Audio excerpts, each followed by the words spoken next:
নিশিরা 76 জিনপুরের রহস্য। বাসর ঘরে জাইতা বসে আছে বললে ভুল হবে। পিঠের পিছনে বালিশ রেখে কাত হয়ে শুয়ে আছে আর আজকের ঘটে যাওয়া ঘটনাটি ভাবছে। এবার সে ইন্টার সেকেন্ড ইয়ারে পড়ে, বিকেলে 2টি টিউশন করায় নিজের হাত খরচ চালানোর জন্য।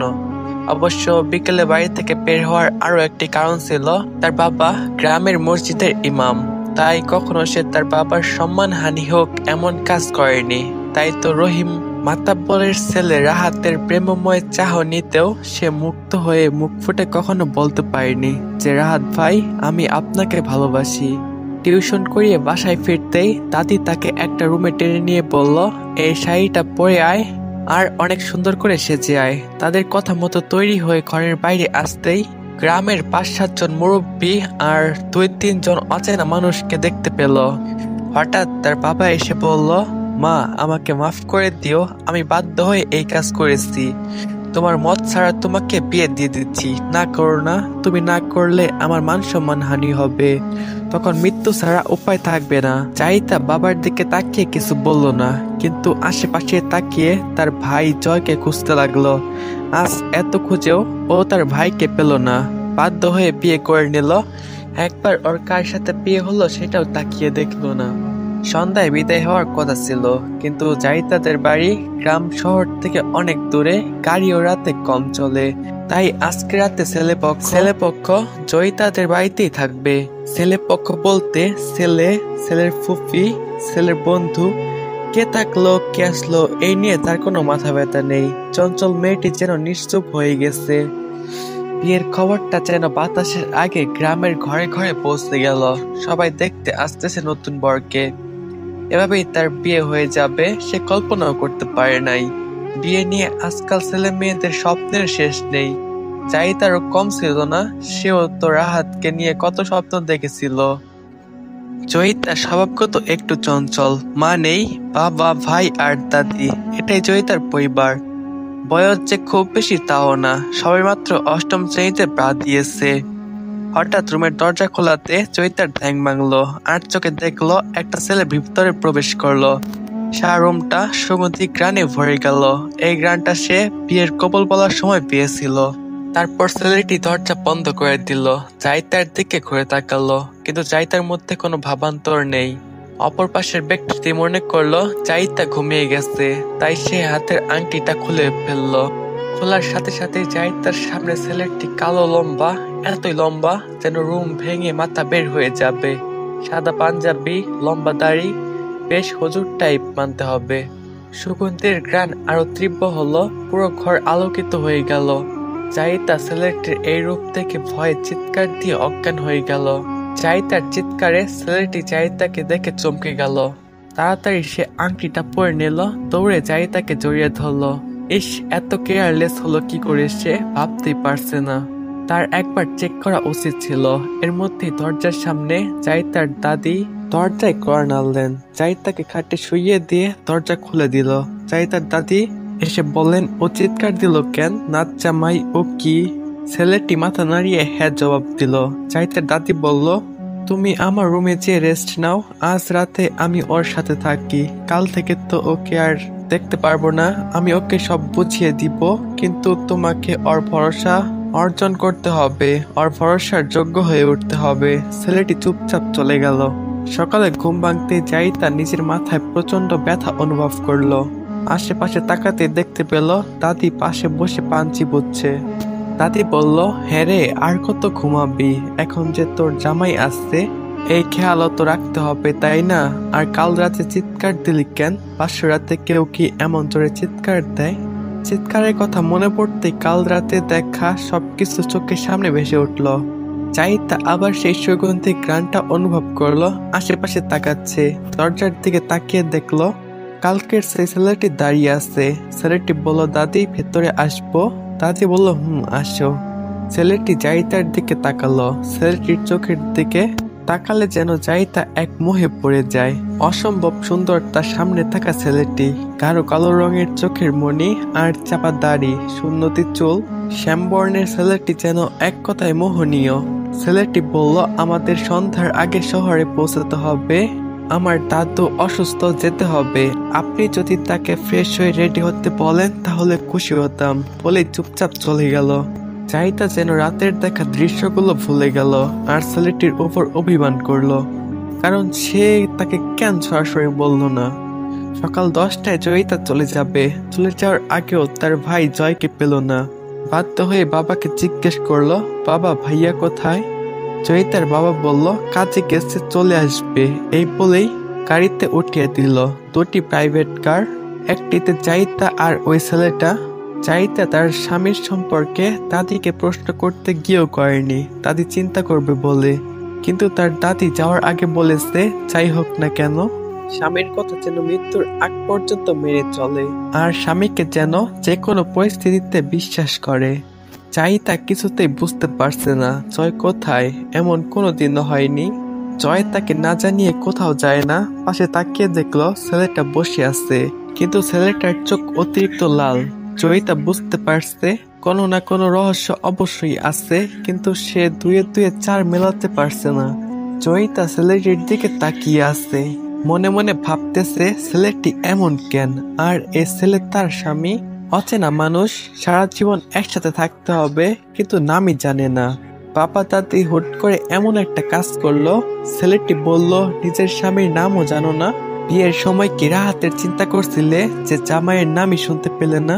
ওপাশ থেকে তুমি তো আমার থেকে একবার তাকিয়েও দেখলে না। যদি কোনো বইরা বেটার সাথে বিয়ে হতো তাহলে। জয়িতা চমকে উঠল।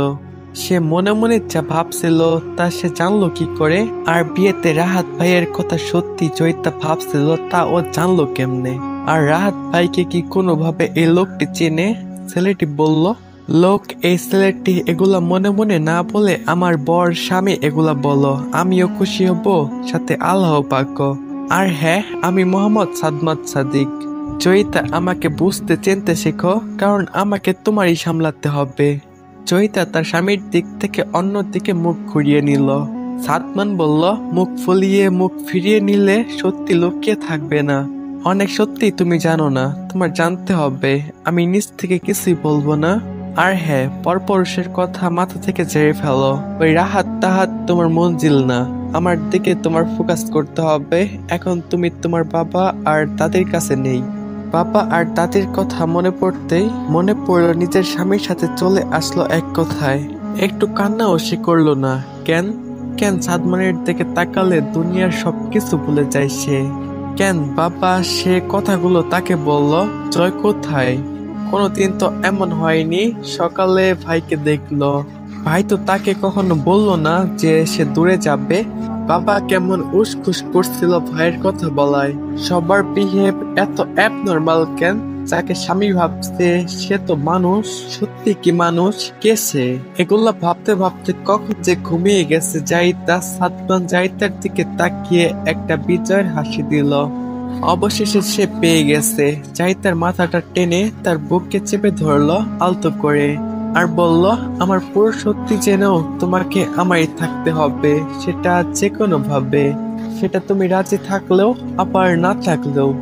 সর্দার সর্দার, সে তো তাকে পেয়ে গেছে, এখন তো তার শক্তি দ্বিগুণ হয়ে যাবে। সে তো প্রতিশোধ অবশ্যই নিবে। এখন কি করবেন সর্দার? সর্দার বলল, হালাল ভাবে এক হয়েছে, শারীরিক ভাবে না। যতক্ষণ পর্যন্ত সাদমান তার স্ত্রীকে শারীরিক ও মানসিক দুভাবে না পাবে, ততক্ষণ পর্যন্ত ও ওর শক্তি ফিরে পাবে না। ওকে আমি কোনোভাবেই এই চিন্তার রাজা হতে দিব না। তুই শোন।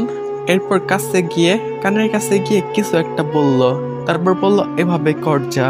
অপরজন মাথা নাড়িয়ে চলে গেল। জয়িতাদের গ্রাম থেকে ফিরতে ফিরতে সন্ধ্যা হয়ে গেছে। সাদমান জয়িতাকে এমন একটা মায়ের মধ্যে রেখেছিল যেন বাড়িতে পৌঁছানোর আগে ঘুম না ভাঙে। সাদমান বলল, জয়িতা, জয়িতা ওঠো। জয়িতার কোনো হোশ নেই। সালমান বুঝতে পারলো জাহিতার উপরে তার মায়া এখনো ভাগেনি। তাই জাহিতাকে পাতা কোলে বাড়ির ভিতরে নিয়ে গেল। দরজার সামনে দাঁড়িয়ে আছে সাদমান। সামনে তার মামাতো বোন দাঁড়িয়ে আছে। তার মামাতো বোনের নাম তারা। তারা বলল, তোমরা কোথায় গিয়েছিলে? আমরা কাল থেকে তোমার অপেক্ষা করতেছি। আর তোর কোলে এই মেয়েটা কে? সাদমান বলল, সামনে থেকে সর, তোকে সব জবাব দিতে হবে নাকি? ও আমার বউ। তারা চমকে তাকালো, নিজেকে যেন স্থির করতে পারছে না। ও শব্দটা শোনা এরপরে যেন তার পায়ের নিচ থেকে মাটি সরে গেছে। অশ্রুমাখা চোখে সাদমানের দিকে তাকিয়ে বলল, আমার দোষটা কি বলবি? আমার ভালোবাসায় কি কোনো কমতি ছিল নাকি আমি কম সুন্দরী? কেন এমনটা করলি? ভালো করিস নাই। ভাইয়া তোকে ছাড়বো না বলেই সে উদাও হয়ে গেল। সাদমান যেন হাফ ছেড়ে বাঁচলো। এর মধ্যে যাই তার ঘুম ভেঙে গেল। আর মোড়ে চোখ মেলে তাকাতে দেখলো সাদমানকে। ব্যাপারটা বোধগম্য হয়ে আসতেই আশেপাশে তাকালো। সামনে কয়েকজনকে দেখে চমকে গেল। মুহূর্তে লজ্জা ঘিরে ফেললো। আস্তে আস্তে বলল, আমাকে নিচে নামিয়ে দেন প্লিজ। সাদমান যাই তার এমন কাণ্ডে মজা পেল। মুস্কি হেসে আস্তে আস্তে করে বলল, আমার কিন্তু ভালোই লাগছে কোনো মেয়েকে এভাবে ছুঁয়ে দেখতে। তারপর সাদমান আস্তে করে জাইতাকে নামিয়ে দিল। জাইতা এখনো ব্রুকুসকে তাকিয়ে আছে। এর মধ্যে একজন বয়স্ক লোক এসে বলল, সত্যিন আমার জামাইয়ের দিকে এভাবে তাকাইস না, আমি সইতে পারবো না। এই কথায় জয়িতা অবাক হয়ে সামনে তাকালো। সামনে একটা বয়স্ক মহিলা বরণ করার জন্য ডালা নিয়ে দাঁড়িয়ে আছে। মহিলাটি জাহিতার মুখে হাত রেখে মুচকি এসে বলল, মাশাআল্লাহ, কি সুন্দর, নূরের মতো চেহারা। তাই তো আমার নাতি পাগল হয়ে গেছে।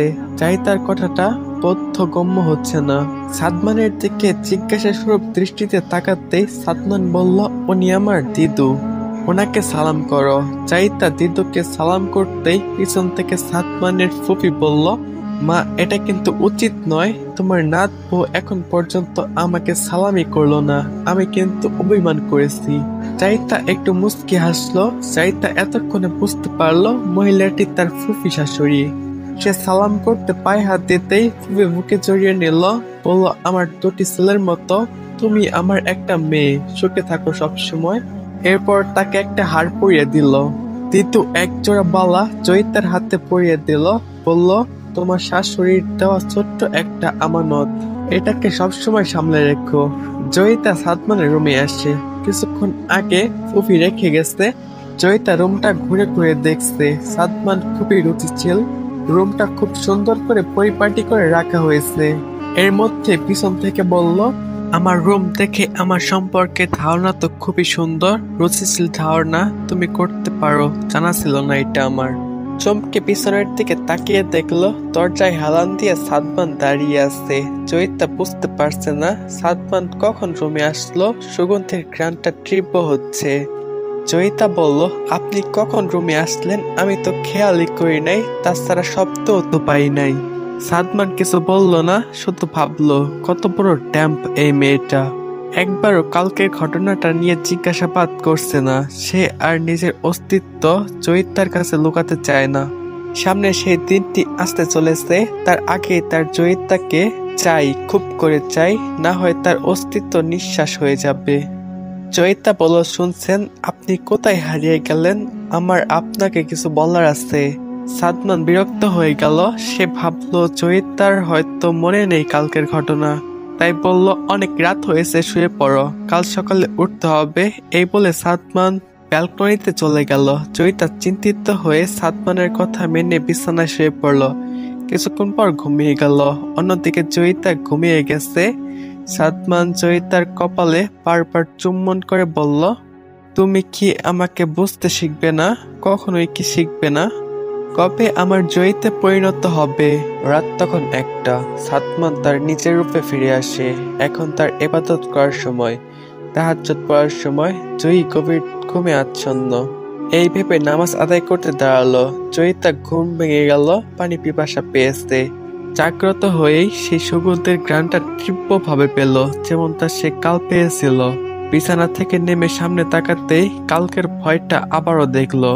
জয়ীর মনোভ্রম ভেবে হাতে চিমকি কাটলো। না, সে ঠিকই দেখছে। ভয় চিৎকার করে সেখানেই জ্ঞান হারিয়ে ফেললো।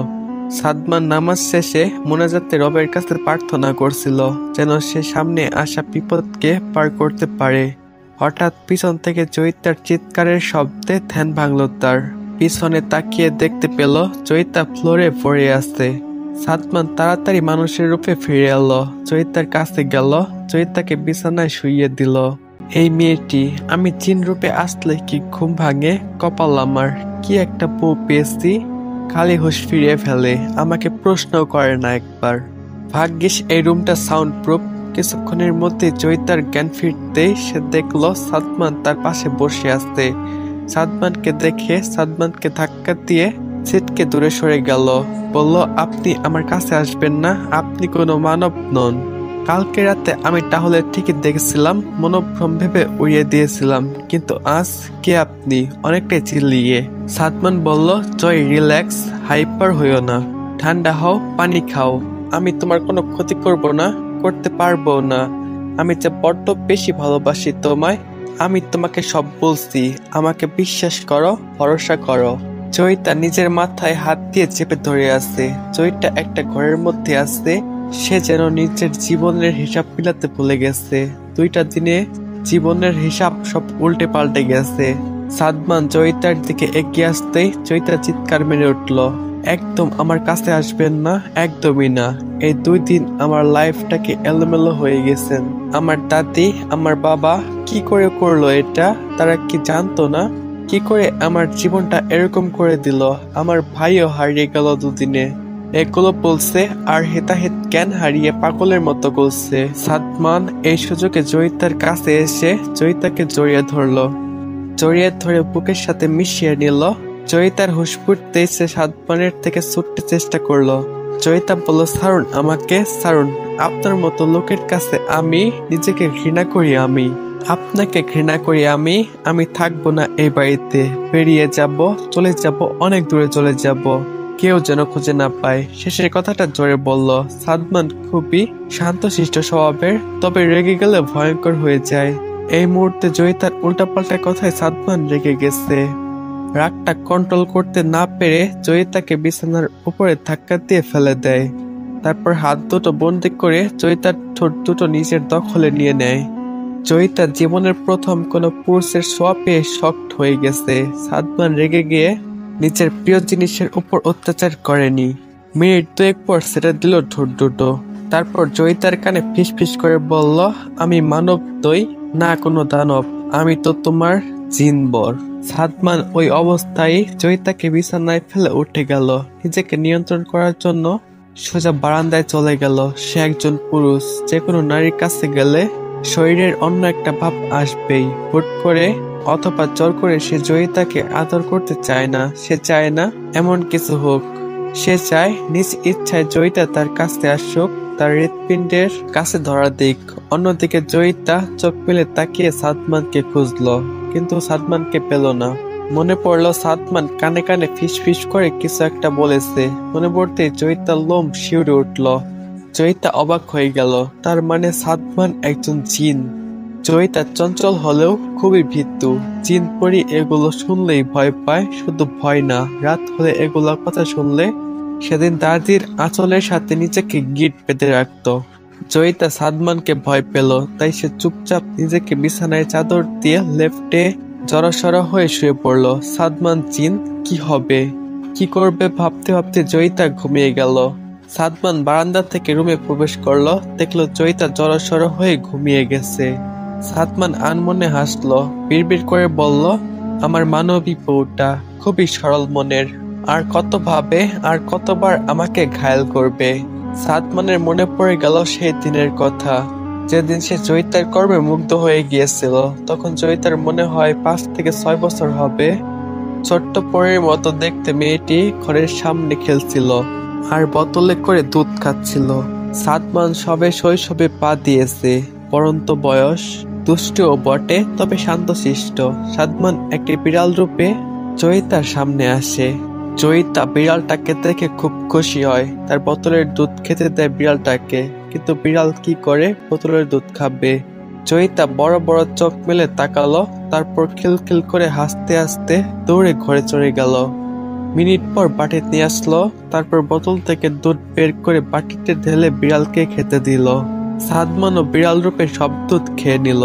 জয়িতা যখন দেখলো তার সব দুধ শেষ আর নেই, তখন কান্না শুরু করলো। সাদমান বিড়াল রূপে বোকা বনে গেল, চুপচাপ কেটে পড়লো। আড়াল থেকে জয়িতাকে দেখতে লাগতো। একটা মহিলা এসে জয়িতাকে থামানোর চেষ্টা করছে। সেদিন জয়িতা তার আধো আধো বলিতে বলেই ফেললো, সোতা বিল্লাই তুথেস তুথেস। সামনের মহিলাটি কি বুঝলো জানি না, তবে আবারও দুধ এনে জয়িতাকে দিল আর উঠানে বসিয়ে দিল। মহিলাটি ঘরে চলে গেল। কিছুক্ষণ পর আবারও সাদমান সামনে এলো বিড়াল রূপে। আবারও জয়িতা বাটিতে দুধ দিল, তবে অল্প। সাদমান আবারও খেতে লাগলো, তবে এবার জয়িতা বিড়াল সাদমানকে জাপটে ধরলো। সাদমান বেকুব হয়ে গেল, কোনোভাবে জয়িতার হাত থেকে রেহাই পাচ্ছে না। জয়িতা দৌড়ে দৌড়ে বালতি ভরা পানিতে বিড়ালটাকে নাক চুবানি দিল। বিড়াল সাদমান চুবানি খেয়ে জয়িতার হাত থেকে বাঁচতে সেখানে গায়েব হয়ে গেল। জয়িতা ব্যাপারটা বুঝতে পারলো না। কিছুক্ষণ পর মাথাটা ওপাশ এপাশ কম করে খেল করে হেসে উঠল। দুধের বোতলটা মুখে দিয়ে দৌড়ে ঘরে ঢুকে যায়। সাদমান পাশের ঝোপের আড়ালে বড় বড় করে নিঃশ্বাস নিচ্ছে। জয়িতাদের ঘরের দিকে ডিবো ডিবো চোখে তাকিয়ে বলল, তোমাকে দেখে নিব পুচকে মেয়ে। সাদমান ঘটনাটি মনে করে হাসতে হাসতে জয়িতার ওপর এক পাশে শুয়ে পড়ল। জয়িতাকে টেনে নিজের বুকের সাথে জড়িয়ে ঘুমিয়ে পড়ল। অন্যদিকে তারা সন্ধ্যা থেকে নিজেকে রুম বন্ধ করে রেখেছে। তিহান কিছুতেই বুঝাতে পারছে না তার বোনের কি হয়েছে। এই দুপুর বেলা সাদমানের সাথে দেখা করার জন্য খুশি মনে লাফিয়ে লাফিয়ে গেল। সন্ধ্যার পরে যে কাঁদতে কাঁদতে রুমে নিজেকে বন্ধ করে ফেললো। কি হয়েছে জানতে হবে। তার বোন যে কিছু বলবে না এটা তিহান ভালো করেই জানে। তাকে বিকালে একবার ফুফির বাসায় যেতে হবে। সাদমানের সাথে বোনটার বিয়ে নিয়েও কথা বলতে হবে। ফুফা ফুফি নেই, তাহলে সাদমান দাদির সাথে কথা বলতে হবে। তার বোনটা যে সাদমানকে বড্ড বেশি ভালোবাসে। সকালবেলা সাদমান জয়িতাকে দেখছে। ঘুমোলে একটা মানবীকে কত সুন্দর লাগে। সাদমান জয়িতার মায়াবী চেহারা দেখে আরেকবার প্রেমে পড়ে গেল। হঠাৎ জয়িতা নড়ে ওঠে। সাদমান চুপচাপ ঘুমের অভিনয় করলো। জয়িতার ঘুম ভেঙে গেল। আর মোড়ে চোখ মেলে তাকাতে নিজের অবস্থান দেখে চমকে গেল। সে সাদমানের বুকে মাথা রেখে শুয়ে আছে। সাদমান নিজেকে তার বুকের সাথে চেপে ধরে শুয়ে আছে। একটা বাচ্চা যেভাবে তার প্রিয় জিনিস আঁকড়ে ধরে ঘুমিয়ে থাকে ঠিক সেইভাবে। জয়িতাকে ছাড়লে যেন জয়িতা হারিয়ে যাবে। জয়িতা মুস্কি লাজুক হাসলো। সে যখনই সাদমানের দিকে তাকায় তখনই মুগ্ধ হয়ে যায়। একটা ছেলে এত মায়াবী কি করে হতে পারে? এত সুন্দর ছেলেটা তার বর, যেন মানুষ নয়। জয়িতা মানুষ নয় ভাবতেই কালকের ঘটনাটা মনে পড়ে গেল যে সাদমান সত্যি মানুষ নয়। সাদমান একটা জিন, তার স্বামী একটা জিন। আর এটা তার আসল রূপ নয়, এটা তার একটা মায়া। আসল রূপের কথা মনে পড়তেই জয়িতার লোম শিউরে উঠল। জয়িতা সাদমানের হাতের বাঁধন খুলতে লাগলো। এতক্ষণ যে সাদমান ঘুমিয়েছিল তা না, জয়িতার সকল কার্যকলাপ আর মনে মনে কথা বলা এগুলো অনুভব করতেছিল। সাদমান বলল, এই জয়ী, অনেকটা নেশা ভরা কণ্ঠে, তুমি এরকম কেন? আমি তোমার কাছ থেকে তোমার মনে থাকা প্রশ্নগুলো শুনতে চাই। আর তুমি কোনো প্রশ্ন না করে কিভাবে ঘুমিয়ে পড়ো? জয়ী সাদমানের নেশা ভরা কণ্ঠে সম্মোহিত হয়ে যায়। এক অদ্ভুত ভালো লাগা কাজ করে। হঠাৎ সাদমানের সেই সুগন্ধি ঘ্রাণটা তীব্রতরে পেল।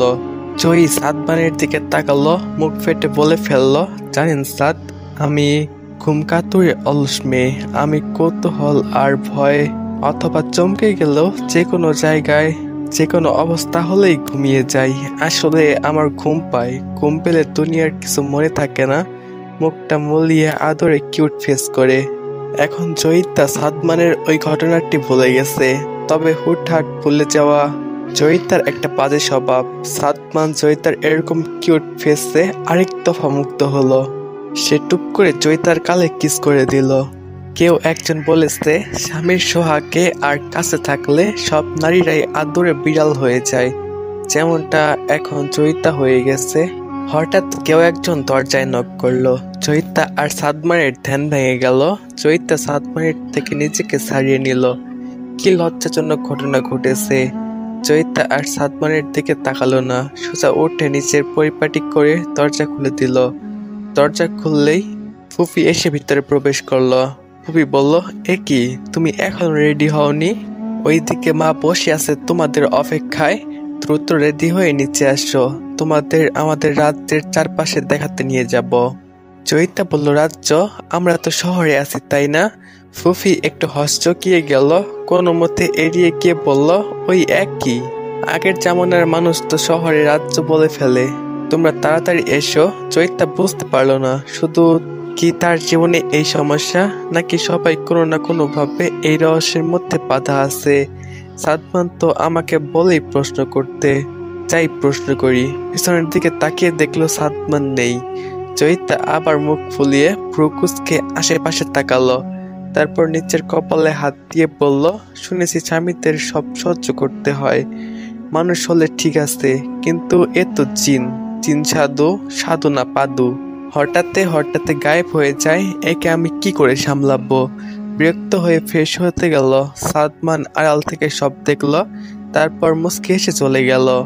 সারাদিন জয়িতা সাদমানকে বাড়িতে পায়নি। আজ শহর ঘুরে দেখার কথা থাকলেও দাদি রাজি হয়নি। বলেছে অন্যদিন যাবে, তবে দাদি, ফুফি সবার সাথে ভালো সম্পর্ক হয়ে গেল। একদিনে অনেকটা ক্লোজ হয়ে গেল। জয়িতা তাদের মাঝে অদ্ভুত কিছু দেখে নাই। একবার ভেবেছিল জিজ্ঞাসা করবে, তবে মন সায় দেয়নি।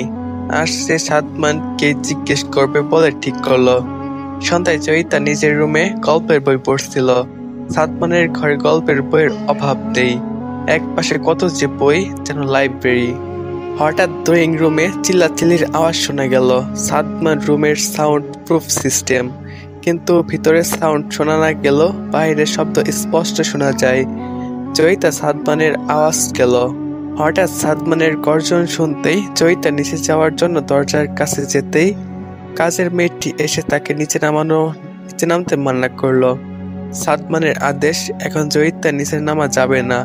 নিচে কি হচ্ছে জয়িতা বুঝতে পারল না। দুটো ভয়ঙ্কর আওয়াজ আর ফুফি দাদির কথা শোনা যাচ্ছে।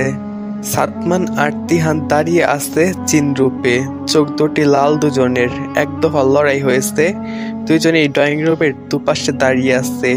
তিহান গর্জন করে উঠল আর বলল, আমার বোনের সাথে তুই এই অন্যায় কি করে করলি? তুই জানতি না আমার বোন তোকে কতটা ভালোবাসে? ঠিক কতটা? সে ছোট্টবেলা থেকে। তুই এটা কি করে করতে পারলি? এর মধ্যে দাদি বলল, তিহান শান্ত হও, তারা সাদমানকে ভালোবাসে। এটা আমাকে আগে বললে না কেন? তাছাড়া ফুপি বলল, আরে মা, জানো কি করতে? ভাগ্য বলেও তো একটা কথা আছে, তাই না? সাদমানের ভাগ্যে তারা ছিল না, ছিল অন্য কেউ। তিহান চিৎকার করে বলে উঠল, ও ভাগ্য, ভাগ্য, একমাত্র ভাগ্যই তো আপনাদের বংশের জন্য আমাদের এতিম করে গেল। এই ভাগ্যই তো আমাদের মা হারা, বাবা হারা, বংশ হারা বড় করলো, তাই না ফুফি? ভাগ্য, তাই তো আমার বোন ভালোবাসাটাও কেড়ে নিল। সবার পরিস্থিতি থমথমে। তিহান একটাও মিথ্যা বলেনি, তবে তিহান রেগে গেছে। ওকে থামানো প্রয়োজন। সাদমান যতই শক্তিশালী হোক না কেন, তিহানকে ছাড়া সামনের যুদ্ধ জয়ী হওয়া সম্ভব নয়। সাদমান বলল, অনেক শুনেছি তিহান তোর কথা। তুই তো আমার ভাই, বন্ধু, সব জানিস তুই। সামনে আমাদের যুদ্ধ করতে হবে, তাই আমাকে শক্তিশালী হতে হবে। তাই আমরা জনিম বংশের মেয়ে দরকার ছিল। আর জনিম বংশ কোনো জিন না। জিন আর মানুষের কম্বিনেশনে ওই জনিম বংশ মেয়েদের বিশেষ ক্ষমতা আছে। প্রতি 50 বছর পর একটি শক্তিশালী কন্যা সন্তানের জন্ম হয়। কোনো জিনের সাথে তাদের বিয়ে হলে ওই জিনের সবচেয়ে শক্তিশালী হয়ে যায়। আর আমার অস্তিত্ব তার গর্ভে জন্ম নিলে সে সকল অলৌকিক ক্ষমতার অধিকারী হবে। আমি ভালোবাসা বিশ্বাস করি না, আমি শক্তিশালী হওয়ার জন্য বিয়ে করেছি। তিহান জোরে জোরে হাসতে লাগলো, বলল, তোর এই নাটক বন্ধ কর। তুই নাটকে শক্তিশালী হ, আমি দেখব কি করে জয়লাভ করিস। প্রতিশোধ আমিও নিব, সবকিছুর প্রতিশোধ। তিহান উদাও হয়ে গেল। দাদি, ফুফি সবার মাথায় হাত। এটা সত্যি যে তিহানকে সারা যুদ্ধে জয়লাভ করা একদম অসম্ভব। সাদমান রেগে আছে এখনো, তার মাথা কাজ করা বন্ধ করে দিছে। কিভাবে সে তিহানকে বিশ্বাস করাবে? কিভাবে? এই যুদ্ধ তিহানকে প্রয়োজন। সাদমানের আগমনে কাজের মেয়েটি বেরিয়ে গেল। জয়িতা কয়েকদিন সাদমানকে এরকম চিন্তায় দেখে নাই। জয়িতা ভয়ে সাদমানকে জিজ্ঞেস করতে পারছে না কি হয়েছে। সাদমান জিন, যদি কিছু করে দেয়? না না না, সাদমান তার ক্ষতি করবে না, করলে আগেই করে দিত। জয়িতা আস্তে আস্তে সাদমানের দিকে এগিয়ে গেল। সাদমান বারান্দায় দাঁড়িয়ে আছে, পিছন থেকে কাঁধে হাত রাখলো জয়িতা। সাদমান কোনো রিয়াক্ট করলো না। জয়িতা বলল, আমি আপনাকে কোনো কিছুতে প্রশ্ন করব না, এটাও বলবো না, আমাকে সবকিছু বলেন। সাদমান জয়িতার দিকে ফিরল, কাঁধের হাত থেকে হাতটা নিজের হাতের মুঠোয় নিয়ে একটানে নিজের শরীরের সাথে মিশিয়ে নিল। 1 ইঞ্চিও ফাঁকা নেই। সাদমান বলল, বলো কি বলছিলে, শেষ করো। জয়িতা লজ্জায় মাথা নিচু করে রাখলো। সাদমান জয়িতার কানের কাছে মুখ নিয়ে ফিস ফিস করে বলল, বলবে না বউ, কি যেন বলতে আসছিলা? জয়িতা কাঁপছে, সে তো কোনো পুরুষকে এভাবে ছি ছি ছি কাপা কাপা ঠোঁটে বলল, সব কিছুরই সমাধান আছে, আল্লাহ পাক চাইলে সব ঠিক হয়ে যাবে, চিন্তা করেন না, আপনাকে চিন্তিত দেখতে ভালো লাগে না বলে জিহ্বা কামড় দিল। সাদমান যেন জয়িতার স্পর্শে সব ভুলে গেল। মুচকে এসে কানের কাছে আবার ফিসফিসিয়ে বলল, যাক, বউটার মনে কিছু তো দখল করতে পেরেছি। সাদমান জয়িতার কাপা কাপা ঠোঁটে হালকা করে একটা পরশ দিল। জয়িতা সাদমানের আদরটা যেন উপভোগ করছে, চোখ বুজে ভালোবাসাগুলো নিতে চেষ্টা করছে। এর মধ্যেই দরজায় কড়া নাড়ল। দুজনের থেকে দূরে সরে দাঁড়ালো। সাদমান বলল, দরজা খোলা আছে, ভিতরে আসো। কাজের মেয়েটি রুমে ঢুকে বলল, সবাইকে নিচে খেতে ডেকেছে। জয়িতা লজ্জায় আগেই কাজের মেয়েটির সাথে চলে গেল। সাদমান জয়িতার পরিবর্তন দেখে হাসলো, জয়ের হাসি। জয়িতাকে খুব শীঘ্রই জয় কারিব করবে। মধ্যরাত, রোজকার মতো আজও সাদমান তাহাজ্জুদ পড়ছে নিজের জিন রূপে। আবারও পিছনে কিছু পড়ার শব্দে ধ্যান ভাঙল। সাদমান নিজের রূপে ফিরে এলো। পিছনে তাকিয়ে দেখলো জয়িতা জড়সড় হয়ে দাঁড়িয়ে আছে, পানির বোতলটা নিচে পড়ে আছে। সাদমান নিমু নিমু চোখে জয়িতার দিকে তাকালো। জয়িতা মাথা নিচু করে দাঁড়িয়ে আছে। সাদমান বলল, আচ্ছা জয়ী, আমি যখন জিন রূপে তাহাজ্জুদ নামাজ পড়তে যাই তখনই তোমার ঘুম ভাঙে, আর এই মাথা নিচু করে মূর্তির মতো দাঁড়িয়ে আছো কেন? তুমি তো দেখছো আগে এই রূপ আমাকে। আজ যদি জ্ঞান হারিয়ে ফেলো তাহলে তোমার একদিন আমার যতদিন লাগে। জয়িতা নিচ থেকে আস্তে আস্তে বলল, পানি পিপাসা পেয়েছে তাই নিচ থেকে বোতলটা উঠিয়ে পানি এনে দেন। সাদমান জয়িতার থেকে বোতলটা নিয়ে পানি আনার জন্য পা বাড়াতেই জয়িতা বলল, আপনার জিন রূপটা বড্ড ভয়ঙ্কর মিস্টার সাদ। সাদমান মুচকে এসে পানি আনতে চলে গেল। পানি নিয়ে ফিরতে দেখলো জয়িতা ঘুমিয়ে গেছে। সাদমান ভেবে পায় না এই মেয়েটি এত ঘুমাতুকরে কেন। পানি পিপাসায় ঘুম থেকে উঠে ঠিকই, কিন্তু ঘুমাতে ভুলে না। সাদমান বোতলটা পাশে রেখে জয়িতার অপর পাশে বিছানায় কাত হয়ে বসলো। জয়িতার দিকে তাকালো, ঘুমন্ত জয়িতাকে দেখছে। সাদমানের সেই দিনের কথা মনে পড়ে গেল। বিড়াল রূপে সাদমান পানিতে নাক চুবানি খেয়ে 2-3 জয়িতার পরিবার আর জয়িতার উপরে নজর রাখলো, আর ভাবতে লাগলো কিভাবে পিচ্চি জয়িতাকে কাবু করা যায়। জয়িতা আর তার ভাই জয়ের জন্য পুরো পাগল, যেমন ভালোবাসে তেমন ঝগড়া। তবে জয়িতা যে জয়ের সাথে ঝগড়া করত তা সাদমান জানতো না। সাদমান 2 দিন নজর রাখার মধ্যে ভাই বোনের মিল আর ভালোবাসাই দেখেছে। 3য় দিন জয়িতা আর জয় তুমুল ঝগড়া হয়েছে। জয়িতাকে জয় কান্না করিয়ে খেলতে চলে গেছে। জয়িতা কাঁদতে কাঁদতে বারান্দায় ঘুমিয়ে গেছে। সাদমান জয়িতার ঘুমিয়ে থাকতে দেখে ফুলের পাপড়ি জয়িতার উপরে ছিটিয়ে দেয়। জয়িতার পাতলা ঘুম ভেঙে যায়। জয়িতা বারান্দা থেকে হাঁটতে হাঁটতে উঠোনে এলো মাকে খুঁজতে। তবে সাদমান জয়ের রূপ নিয়ে জয়িতার সামনে এসে দাঁড়ায়। জয়িতা জয় রূপে সাদমানকে দেখে খিলখিল করে হাসে। জয়িতার হাসি দেখে সাদমান থমথমে যায়। জয়িতা হাতের ইশারায় জয়রূপী সাদমানকে ডাকলো, পা বাড়িয়ে দিল। সাদমান প্রথমে না বুঝতে পারলেও পরে বুঝতে পারলো জয়িতা জুতার ফিতা বাঁধার জন্য। সাদমান দুষ্টু হাসে, মাথা দুষ্টু বুদ্ধি এলো। ভাবলো জয়িতার জুতার ফিতা যদি উল্টো পাল্টে বেঁধে দেয় তাহলে জয়িতা পরে ব্যথা পাবে আর সাদমানের সাথে কড়া কাজের শাস্তি পাবে। জয়রূপী সাদমান দুষ্ট এসে জয়িতার দিকে এগোলো, কিন্তু বেচারা সাদমান জয়িতার পায়ে ফিতা হাত দেওয়ার সাথে সাথে জয়িতা ধুম করে একটা কিল দেয় পিঠে। জয়রূপী সাদমান বেঁকে গেল, উঠি উঠি করে 4-5টা দিয়ে চৈতার সাদমানের সিনা বরাবর কামড় দিল। এমনিতেই সাদমান চৈতার কিল খেয়ে বেঁকে বসে আসতে, তার উপরে কামড়। চৈতা কামড়ে ধরেছে তো ধরেছে, ছাড়ার নাম নিচ্ছে না। সাদমান উঠোনের উপরে মাটিতে লুটিয়ে পড়ল। সাদমানকে বুকের উপরে চৈতা উঠে বসলো। কামড় ছেড়ে বুক বরাবর কিলঘুষি ছুটতে থাকে। কোনোভাবে চৈতার থেকে রেহাই পেতে পারছে না বলে হুট করে গায়েব হয়ে গেল। চৈতা ঠুস করে মাটিতে পড়ে যায়। মাটিতে পড়ে এদিক সেদিক সামনে পিছনে দাঁড়িয়ে জয়রূপী সাদমানকে খুঁজলো। না পেয়ে খিলখিল করে হাসতে লাগলো। মেয়েকে খিলখিল করে হাসতে দেখে চৈতার বাবা আনন্দে কোলে তুলে নিল। চৈতা আধো আধো বলিতে বলল, আমি কামড় দিছি, আমি ঢিসুম ঢুসুম দিছি ভাইয়াকে। দূরে বটগাছটার উপরে বসে সাদমান কামড়ের জায়গায় খুঁজতে লাগলো। সাদমান ভাবতেও পারছে না একটা পুচকি মেয়ের থেকে এতবার নাকচুবানি খেতে হবে। এগুলো ভাবতে ভাবতে সাদমান ঘুমিয়ে গেল। অন্যদিকে চলছে আরেক কাহিনী।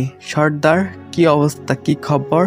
কত দূর পর্যন্ত এগোলো? বাড়ির বাইরে গার্ড রেখেছো? মাফ করবেন সর্দার, সাদমানের পরিবার থেকে কেউ বাইরে বের হয়নি। আমরা কিভাবে মেয়েটাকে শেষ করব? তবে তিহান সাদমানের মাঝে কিছু একটা সমস্যা হয়েছে। তিহান রেগে সাদমানের বাসা থেকে বের হয়েছে। আমার মনে হয় দুজনের মধ্যে ঝগড়া লেগেছে। একটা সুযোগ কিন্তু পেয়েছি। সর্দার বলল, তিহান আর সাদমানের দিকে ফোকাস রেখো। জি সর্দার, তবে আমরা সাদমানের বাড়ির আশেপাশে যেতে পারি না। হয়তো ও রক্ষা কবচ ব্যবহার করেছে। সকালবেলা চৈতা আড়মোড়ে জেগে উঠল। খাটে সাদমানকে খুঁজলো।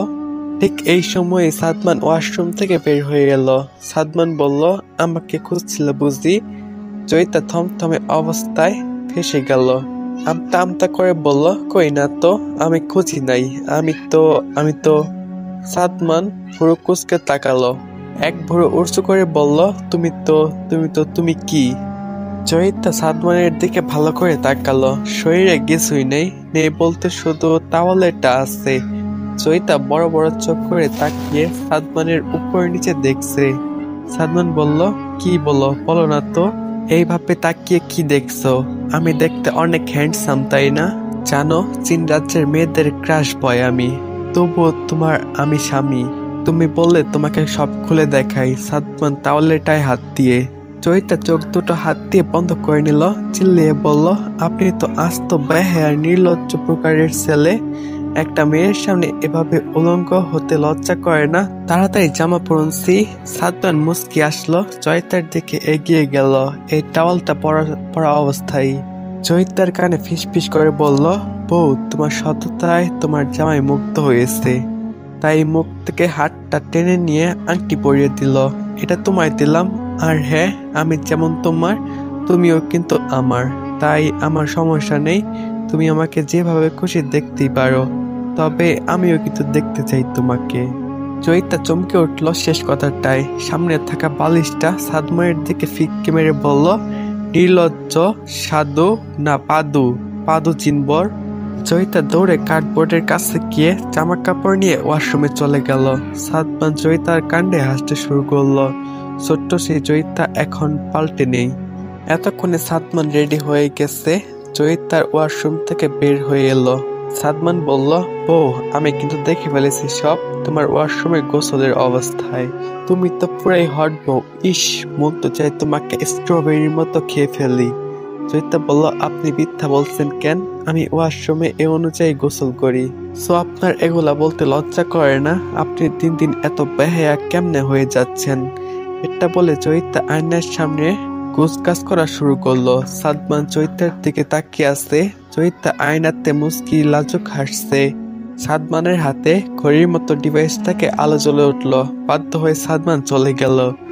অন্যদিকে চৈতা হঠাৎ ভাই, বাবা আর দাদির কথা মনে পড়ে যায় আর তার মন খারাপ হয়ে গেল। বিয়ে হয়েছে 3-4 দিন হয়ে যায়। তার বাসা থেকে কেউ আসলো না। সাদমানের সাথে কথা বলতে হবে। সে তার বাবার বাড়ি যেতে চায়। এটা বলার জন্য পিছনে ফিরতেই দেখে সাদমান নেই। চৈতা মুখ ফুলিয়ে মাথায় হাত দিয়ে বলল, আল্লাহ, আমি কার পাল্লায় পড়লাম? হুট করে উদাও হয়ে যায়। চৈতা সকালে সাদমানের কথাগুলো মনে পড়ে গেল। চৈতা মুস্কি মুস্কি হাসছিল। এর মধ্যেই দাদি এলো। দাদি বলল, কিরে সতীন, মুসকি মুসকি হাসছিলি কেন? নাতি তোকে পেয়ে তো আমাকে ভুলেই গেছে। তা সাদমান কোথায়? দাদির কথায় চৈতার হুঁশ ফিরল। চৈতা দাদিকে বলল, হুট করে উদাও হয়ে যায়, মুখটা মুলিয়ে। দাদি বলল, আমার নাত বউয়ের মন খারাপ, কি হয়েছে? চৈতা তখন বলল, আমার বাড়ির কথা মনে পড়ছে, আসার সময় ভাইকে দেখি নাই, আমি আমার ভাইকে মিস করি অনেক, আমার বাবার বাড়ি যেতে হবে, আজ যাব, কাল সত্যি চলে আসবো। দাদি চৈতাকে টেনে কাছে এনে মাথায় আদরের পরশ বলিয়ে দিল। বলল, রাতে আমি সাদমানকে বলবো কাল যেন তোমাকে নিয়ে আসে। এখন চলো খেয়ে আসি, তারপর তোমার ফুফি তোমাকে নিয়ে ঘুরতে চলে যাবে। চৈতা ঘুরতে যাবে শুনে খুশি হয়ে যায়। ফুফু আর চৈতা বাড়ির বাইরে বের হলো। তারা আশেপাশে দেখছে। চৈতা বাড়ির বাইরে আশেপাশে তাকিয়ে অনেক অবাক হলো। চৈতা দোতলা বিশিষ্ট একটা বাড়িতে থাকে। বাড়িটা অনেক পুরনো এবং সুন্দরও। হঠাৎ ফুফি বলল, এটা হচ্ছে রং ভিলা, মানে এই ভিলার আনাচে কানাচে ছড়িয়ে ছিটিয়ে আছে রহস্যময় রঙের খেলা। চৈতা বলল, আমি বুঝতে পারি নাই ফুফি জান। ফুফি বলল, কিছু না, শোনো, এই গ্রামটার নাম রঙিনপুর। মনে রেখো, তোমার শ্বশুর বাড়ি রঙিনপুর। এখন চলো আমরা মার্কেটে যাই। চৈতা গাড়ি করে ফুফির সাথে মার্কেটে যায়। কিন্তু চৈতা অবাক হলো। আশেপাশে তাকিয়ে ভাবছে শহর বুঝি এত সুন্দর হয়। কিছুক্ষণের মধ্যেই তারা মার্কেটে পৌঁছে গেল। চৈতা অবাক চোখে তাকিয়ে তাকে উপভোগ করছে। চৈতা অবাক হলো, এখানকার মানুষগুলা একটু অদ্ভুত ধরনের, যেমন পোশাক আশাক দিয়ে ঠিক তেমনি চালচলনে। ফুফি চৈতার হাত বাড়িয়ে হাতে টাকা গুঁজে দিল। বলল, তোমার ইচ্ছে মতো যা ভালো লাগবে তাই কিনে নিবে, আমাকে বলবে না। চৈতা ফুফির পিছু পিছু হাঁটলো আর জিনিসপত্র দেখছে। দেখতে দেখতে চোখ পড়লো দূরে একটা গাড়ির দিকে। চৈতা যেন জয়কে দেখতে পেল। মুহূর্তে চৈতা ওদিকে যেতে লাগলো। অন্যদিকে ফুফি নিচের মতো করে জিনিসপত্র দেখছে, কিনছে। আর চৈতার খেয়াল নেই। চৈতারও খেয়াল নেই। সে তার ভাই মনে করে গাড়িটার দিকে হাঁটতে শুরু করলো। কিন্তু চৈতার গাড়ির কাছে পৌঁছানোর আগে গাড়িটা চলে গেল। চৈতা দ্রুত এসে গাড়িটার নাগাল আর পেল না। চৈতা বুঝতে পারছে না কি করবে। চৈতা দৌড়ে টিকিট কাউন্টারে গেল। চৈতা বলল, ভাই ওই গাড়িটা কোথায় যায়? একটু আগে যে গাড়িটা গেল সেই গাড়িটা কোথায় যাবে? লোকটি বলল, ওইটা তো সর্দার মহলে যাবে, ওটা রজতনগর হয়ে সর্দার মহলে যাবে। প্রতিদিন 2টি বাস ওইখানে যায়। প্রথমটা চলে গেছে, আজকে শেষ বাস ওটা, তারপর কাল বাস আসবে। চৈতার মুখে বিজয়ের হাসি ফুটলো। চৈতার গ্রামের নামও রজতনগর। তার গ্রাম হয়ে এই বাসটি যাবে। চৈতা কোনো কিছু না ভেবে একটা টিকিট কেটে পরের বাসে উঠে গেল। বাস চলছেই। চৈতা আশেপাশে তাকিয়ে দেখছে। সে কখনো এরকম অদ্ভুত গ্রাম দেখে নাই। এই বাস কোথায় যাচ্ছে? হঠাৎ কন্ট্রাক্টর বলল, রজতনগর এসে গেছে, কেউ কি নামবে বাস থেকে? নেমে যান। চৈতা বাস থেকে নেমে এদিক সেদিক তাকালো। কিন্তু চৈতা অবাক, এটা তো তার গ্রাম না, কিন্তু এটাই তো তার গ্রামের নাম। এটা গ্রাম নয়, এটা তো মরুভূমি, রণক্ষেত, আশেপাশে বড় বড় পাহাড় আর জঙ্গল। কোনো মানুষকে চৈতা দেখছে না। চৈতা ভয় পেয়ে গেল। চৈতা তার ভুল বুঝতে পেরেছে আর এখানে আসা উচিত হয়নি। অন্যদিকে ফুফি চৈতাকে খুঁজতে খুঁজতে হয়রান। কোথাও চৈতাকে পাচ্ছে না। চৈতা তো তার পিছনেই ছিল, কিন্তু কোথায় গেল? ফুফি গার্ডদের আদেশ দিল পুরো মার্কেট খুঁজতে। গার্ডরা ফুফিকে এসে বলল তারা চৈতাকে পায় নাই। ফুফি সাথে সাথে সাদমানকে খবর পাঠালো, কিন্তু সাদমান কাজে ফেসে গেছে। ফুফি মনে করলো হয়তো চৈতা বাসায় পৌঁছে গেছে। ফুফি কিছু গার্ড এখানে রেখে আর কিছু খোঁজ লাগাতে বলল। বাসার দিকে রওনা হলো। জঙ্গলের ভেতরে হাঁটতে লাগলো। চৈতা হাঁটতে হাঁটতে ক্লান্ত হয়ে গেল। একটা গাছের নিচে বসে পড়লো। চৈতার শরীর খুব ক্লান্ত থাকায় চৈতা খুব তাড়াতাড়ি ঘুমিয়ে গেল। ফুফি বাসায় এসে দেখলো চৈতা বাসায় আসেনি। বাসায় এসে তার মাকে সব খুলে বলল। পুরো মহিলা ভেঙে পড়লো। বাড়ির বউ বাড়ি ফিরে নাই। ঘটনাটি অনেক সময় হয়ে গেছে। কিছুক্ষণ পর সন্তান নেমে পড়ে। সে সাদমানকে ইমার্জেন্সি খবর পাঠায়। সাদমান কিছুটা ফ্রি ছিল। তাদের ইমার্জেন্সি খবর পেয়ে কিছুক্ষণের মধ্যেই বাসায় ফিরে আসে। বাসায় আসতেই সাদমান এগুলো শুনে সেখানেই মাথায় হাত দিয়ে হাঁটু কেড়ে বসে পড়ে। দৌড়ে বাড়ির বাইরে গেটের সামনে আসতেই তিহানকে দেখতে পেল। তিহানের সাথে মেয়েটাকে দেখে চমকে গেল। দৌড়ে মেয়েটিকে জড়িয়ে ধরলো। মেয়েটি আর কেউ নয়, সাদমানের জয়িতা। তিহান চমকে উঠলো সাদমানকে দেখে। অচেনা মেয়েকে এইভাবে জড়িয়ে ধরলো কেন? তিহান বলছি, তোর লজ্জা করে না? বাসায় বউ রেখে রাস্তার ঘাটের ভর সন্ধ্যায় অচেনা এক রমণীকে জড়িয়ে ধরতে তোর ক্যারেক্টার কবে থেকে লুজ হওয়া শুরু করলো? আর কিছু বলার আগে জয়িতা বলল, ভাইয়া আপনি ভুল বুঝছেন, উনি আমার স্বামী। তিহান চমকে উঠলো। সে একবার জয়িতার দিকে তো একবার সাদমানের দিকে তাকায়, আবার জয়িতার দিকে। সাদমান বলল, তিহান ধন্যবাদ, তোকে যে কি করে শুকরিয়া করব, আবারও তোর কাছে আমি ঋণী থাকবো। তিহান কিছু না বলে উদাও হয়ে গেল। জয়িতা বলল, আপনি এই ছেলেটিকে চিনেন? সাদমান কোনো কথা না বাড়িয়ে জয়িতার হাত ধরে টেনে ভিতরে নিয়ে গেল। জয়িতা সাদমানের দুটো রূপ দেখে অবাক হয়ে গেল। বাড়ির ভেতরে ড্রয়িং রুমে নিয়ে জয়িতার হাত ছেড়ে দিল। সাদমান বলল, তুমি ফুফির থেকে আলাদা হলে কিভাবে? এক তো তুমি আমাকে বলনি আজ তুমি বাইরে বের হবে, তার উপর তুমি তিহানের সাথে কি করছিলে, রেগে ও চিল্লিয়ে। সাদমানকে রাখতে দেখে জয় ভয় পেয়ে যায়। ফুফির থেকে আলাদা হয়ে যাওয়া সবকিছু খুলে বলে। কান্না করতে করতে বলল, রজননগর নাম শুনে আমি মনে করছিলাম ওটা আমাদের গ্রাম। আপনি তো সকাল আমার মন খারাপ দেখেননি? কতদিন হয়ে গেল আমি বাবা ভাই কেউকেই দেখি না, তাই ভাবলাম দেখে চলে আসব। আসলে আমার আপনাদের কথা মনে ছিল না। রজতনগরে নেমে দেখি মরুভূমি আর মরুভূমি। আমি যেহেতু বাসে জঙ্গলের দিকে এসেছিলাম, তাই আমি জঙ্গলের দিকে হাঁটতে শুরু করলাম, কিন্তু কিছুক্ষণ পরেই আমি ক্লান্ত হয়ে যাই। ঘুম পেয়েছিল, ঘুমিয়ে গিয়েছিলাম। তখন ঘুম ভাঙলো যখন দিনের প্রায় শেষের দিকে, অন্ধকার। হঠাৎ সামনে এক ভয়ঙ্কর জঙ্গল, ভয়ঙ্কর জন্তুর হুঙ্কার শুনতে পাই। ভয়ে আমি ওইখান থেকে দৌড়াতে শুরু করলাম। কোন দিকে যাচ্ছিলাম জানি না। হঠাৎ কিছুর সাথে ধাক্কা খেয়ে নিচে পড়ে গেলাম। সামনে তাকিয়ে দেখি সেই ছেলেটি অবাক হয়ে তাকিয়ে আছে। আমাকে জিজ্ঞেস করলো আমি এই জঙ্গলে কি করছি, কোথায় থেকে এসেছি, কে আমি।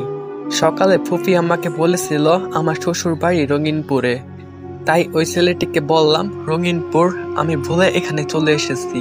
জঙ্গলের মধ্যে ঘুমিয়ে গিয়েছিলাম, তবে ভয়ঙ্কর আওয়াজ শুনে আমি এদিকে দৌড়াতেছিলাম। ছেলেটি আমাকে বলল সে নাকি রঙিনপুরে যাবে। আমি যদি রঙিনপুরে যেতে চাই তাহলে তার পিছু পিছু যেতে। প্রথমে আমি বিশ্বাস করতেছিলাম না, তবে ছেলেটি আবার বলল এই মুহূর্তে তাকে বিশ্বাস করতেই হবে। সে আমাকে কোনো ক্ষতি করবে না। এই জঙ্গলে অনেক কিছুই থাকে, সবাই তার মতো ভালো হবে না, তবে অনেক ভয়ঙ্কর জন্তু জানোয়ারও থাকে। রাত হলে তারা শিকারের খুঁজে বের হয়, কারণ সামনেই রণক্ষেত্র মানে যুদ্ধক্ষেত্র। তাই ছেলেটির সাথে হাঁটতে হাঁটতে আমি এখানে আসি। আমি যে কখন আমাদের বাড়ির সামনে এসে পৌঁছালাম জানতেই পারিনি। সাদমান মনে মনে তিহানকে ধন্যবাদ জানালো। জয়িতাকে বলল সবকিছু গুছিয়ে রাখো, তোমাকে তোমার বাবার কাছে নিয়ে আসবো, এখানে আর থাকতে হবে না তোমার। বলে হন হন করে ঘরের বাইরে চলে গেল। সাদমান রেগে আছে এখনো। সাদমানের দাদু বলল তুমি ভালো করো নাই জয়ী। ফুফিকে উদ্দেশ্য করে বলল তাছাড়া তুইও নতুন, ছোট, ওর তো এক্সট্রা খেয়াল রাখা উচিত ছিল, তোকে দিয়ে এটা আমি আশা করি নাই। ফুফি জয়িতার দিকে অদ্ভুত দৃষ্টিতে তাকালো, তারপর চুপচাপ চলে গেল। সাদমানের দাদু বলল তোমার স্বামী রেগে আছে, স্বামী রেগে গেলে ওর পাশে থাকতে হয়, রাগ ভাঙাতে হয়।